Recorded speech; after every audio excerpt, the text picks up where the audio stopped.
No hay nada mejor como ver que tu manga favorito recibe su adaptación en anime, hasta que te das cuenta que han destrozado todo lo que lo hacía especial. Soy Mini Red y hoy te traigo 12 animes que tuvieron todo para ser grandes adaptaciones, pero fracasaron. Desde finales inventados que destruyen toda la historia, hasta series que parecen hechas en un PowerPoint. Aquí veremos algunos de los mayores crímenes que se han cometido en la industria. La última no solo es la peor adaptación, sino que hasta duele a la vista verla. Ponte cómodo y prepárate, porque arrancamos con el número 12. Hay algo curioso con Fullmetal Alchemist. Si te olvidas de que es una adaptación, es un gran anime, pero se desvió tanto de la historia original que terminó necesitando un remake. Cuando la primera versión de Fullmetal empezó a emitirse, el manga todavía no había terminado, así que los guionistas, en vez de esperar o crear relleno, decidieron crear su propia versión de la historia. La primera mitad del anime sigue el material original, pero en la segunda, olvídate. Cada personaje toma un rumbo diferente y el final no tiene nada que ver con el manga. Y ojo, no es que la historia sea mala, pero si hablamos de adaptación, la propia autora del manga dejó claro que no estaba nada de acuerdo con el resultado. Se dieron cuenta de que había que arreglar el desastre y lanzaron Fullmetal Alchemist Brotherhood, que sí sigue el manga al pie de la letra y se considera la versión definitiva. Si te gusta la violencia, la desesperación y las historias de prisiones, Deadman Wonderland tenía todo para ser tu anime favorito. En el manga tenemos personajes totalmente rotos, muertes brutales y un ambiente carcelario que te deja con los pelos de punta. El anime, bueno, lo intentó. Con solo 12 episodios decidieron meter a presión toda esa locura y como resultado tuvieron que cortar, censurar y destrozar la historia. La trama se siente acelerada, los arcos más importantes se redujeron y la censura hizo de las suyas. Las escenas más impactantes del manga fueron tan suavizadas que son casi inofensivas. Por desgracia, nunca hubo una segunda temporada. El anime termina en un cliffhanger y si quieres seguir, te toca pasar directamente al manga. Un torneo de dioses y humanos peleando a muerte. Solo con esa premisa, Record o Ragnarok pintaba para estar en los tops de animes más épicos de la década. En el manga, las peleas son intensas, el arte es increíble y cada enfrentamiento es un despliegue de creatividad y emoción. Pero en el anime, decidieron que eso de animar combates era demasiado trabajo y optaron por un sistema más ahorrador. Tomaron imágenes fijas, les hicieron zoom y añadieron algunos efectos. Lo que estaréis viendo en la pantalla no es un edit mío, es el anime original. Este anime tenía todo para triunfar, una buena historia, personajes carismáticos y una buena idea. Además se hizo bastante viral al principio. Pero si tu anime trata sobre peleas épicas y lo animas como una presentación de instituto, algo te está yendo realmente mal. El manga de Akame ga Kill es una historia sin contemplaciones. Cualquier personaje puede morir en cualquier momento, el tono es oscuro y las batallas son duras. El anime parecía ir por ese camino, hasta el episodio 19. Desde ahí, los guionistas comenzaron a inventar su propio final.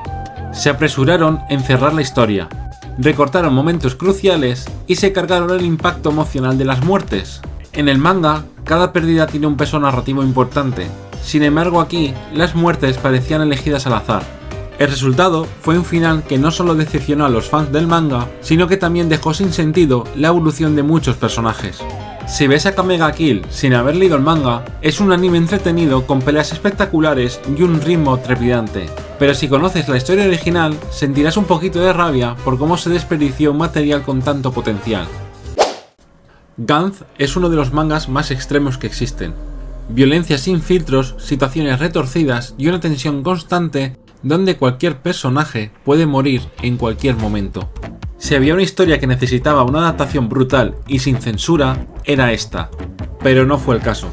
El anime apenas adapta una pequeña parte del manga y no lo hace bien. Muchas escenas fueron censuradas hasta el punto de perder el impacto. Los personajes no se desarrollan como deben y lo peor es que el final es un invento puro y duro. Gantz tenía todo para ser un anime de culto, pero la ejecución fue desastrosa. No solo por la censura o por los cambios en la historia, sino porque la narrativa en sí se vuelve inconsistente. La dirección es irregular y tenemos episodios que parecen muy apresurados, mientras que otros se sintieron como relleno. Blue Exorcist lo tenía todo para ser un shonen icónico. La primera temporada iba bien, una buena animación, una historia bastante innovadora y personajes carismáticos, junto a un protagonista bastante enérgico. Si tuviera que compararla con algo, quizás sería con Black Clover. Pero en la segunda mitad, los guionistas se inventaron el final. Este cambio no afectó solo a la primera temporada. Cuando años después salió la segunda, decidieron ignorar completamente el final inventado de la primera. Los que solo estábamos viendo el anime nos encontramos con una historia que de repente ignoraba la mitad de capítulos y retrocedía en el tiempo sin avisar. Blue Exorcist tiene momentos disfrutables y la animación sigue siendo buena, pero la forma en que la historia fue manejada hace que sea difícil tomársela en serio, y no son pocos los fans que entre el problema de volver atrás en el tiempo y los constantes retrasos en sus temporadas piden un reboot completo. Nanatsu no Taizai fue, en su momento, uno de los shonen más populares y para muchos fue la entrada a este mundillo. Tenía una historia interesante, personajes bastante carismáticos como Van o Escanor, buenas peleas y una animación bastante decente. Y digo tenía porque lo que pasó a partir de la tercera temporada fue un desastre. A1 Pictures, que había hecho un trabajo más que aceptable en las primeras 2 temporadas, le pasó la antorcha al estudio Dean, que a su vez subcontrató el proyecto a un estudio con menos presupuesto. El resultado fue una animación tan mala que parecía hecha por fans. La batalla entre Meliodas y Escanor, que debía ser uno de los duelos más impactantes del shonen moderno, terminó pareciendo una pelea de muñecos de plastilina animados en stop motion, y muchos momentos del anime se convirtieron en memes. Cuando la primera temporada salió, Tokyo Ghoul lo tenía todo para convertirse en un clásico. La historia te enganchaba, la animación era muy buena y el protagonista, Kaneki, tenía un desarrollo brutal. Pero luego, en la segunda temporada, la historia se perdió. En lugar de seguir el manga, los guionistas decidieron inventar una historia completamente nueva. Y lo peor es que esa historia que inventaron contradice directamente lo que pasaba en el manga. Kaneki toma decisiones que no tienen sentido, hay eventos clave que son eliminados y la narrativa se vuelve totalmente un desastre. Pero lo peor vino con la tercera temporada, ya que esta intentó corregir los errores ignorándolos, lo que lleva a una situación absurda. Si alguien ve todo el anime sin leer el manga, no entiende absolutamente nada de lo que está pasando porque la historia cambia sin avisar. Para colmo, comprimieron más de 120 capítulos en 12 episodios y eliminan personajes, peleas y parte del desarrollo. El resultado fue una de las mayores decepciones que ha sufrido el anime. Tokyo Ghoul tenía todo para ser un fenómeno, empezó siendo muy importante y muy viral, pero las malas decisiones narrativas y la ejecución apresurada lo condenaron a ser un caso de estudios sobre cómo no adaptar un manga. Si hay un autor de manga que parece maldito en el mundo del anime, ese es Junji Ito. Cada vez que han intentado adaptar sus historias de terror, sale algo mal, pero Uzumaki se lleva el premio a la mayor decepción. En 2019 se anunció que Uzumaki sería adaptado en formato anime con un estilo fiel al manga y una estética en blanco y negro para capturar su atmósfera. Hubo retrasos constantes que dieron lugar a rumores de que la producción estaba siendo un caos. Finalmente, en 2024 se estrenó el primer episodio y estuvo muy bien, todos estaban contentos y el hype estaba por las nubes. El problema vino con el segundo episodio. De repente, la animación se desplomó. Los movimientos eran toscos, la calidad bajó mucho y no cuadraba con lo que habíamos visto en el primer capítulo. Poco después, el productor Jason DeMarco confesó que Adult Swim había sido engañado con la producción. Cuando el proyecto colapsó internamente, solo tenían 3 opciones: cancelarlo, emitirlo a medias o sacarlo entero aunque estuviera lleno de fallos. Eligieron esta última opción por respeto a los trabajadores y el trabajo que habían hecho en el primer capítulo. La primera temporada de The Promised Neverland fue un éxito absoluto. Una historia tensa, personajes inteligentes, atmósfera inquietante y una animación que complementa perfectamente la sensación de desesperación. Todo pintaba a que la segunda temporada iba a ser incluso mejor, pero nada más lejos de la realidad.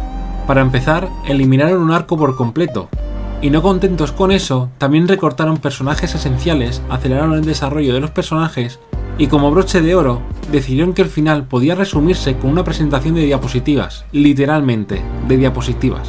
El resultado fue una de las segundas temporadas más criticadas en la historia del anime. No solo destruyeron la coherencia narrativa, sino que hicieron imposible cualquier intento de redención. Para arreglar esto haría falta un remake completo. Este es uno de esos animes que duelen que estén tan mal hechos. El manga de Berserk es legendario. La historia de Guts es una de las narrativas más profundas y brutales jamás escritas, y su impacto en el mundo del manga, del anime y de los videojuegos es incalculable.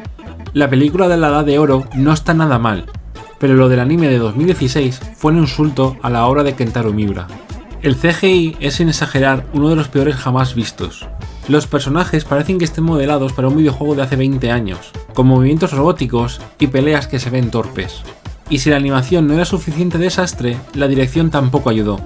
Escenas que son emblemáticas en el manga se volvieron motivo de burla por lo mal ejecutadas que estaban. Berserk merece una adaptación de calidad, y más ahora que los aprendices de Kentaro Miura están a punto de terminarla. Pero en lugar de darle el respeto que se merece, nos dieron una de las peores adaptaciones de la historia del anime.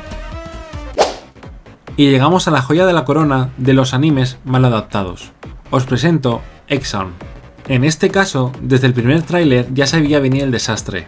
El CGI era tan espantoso que parecía un proyecto de estudiantes empezando. Y cuando se estrenó el primer capítulo, vimos que no solo era una mala adaptación, sino que era una aberración visual. Los modelos de los personajes parecían sacados de un juego barato, con movimientos robóticos, labios que no se sincronizan con el audio y escenas de acción que parecen una presentación de PowerPoint.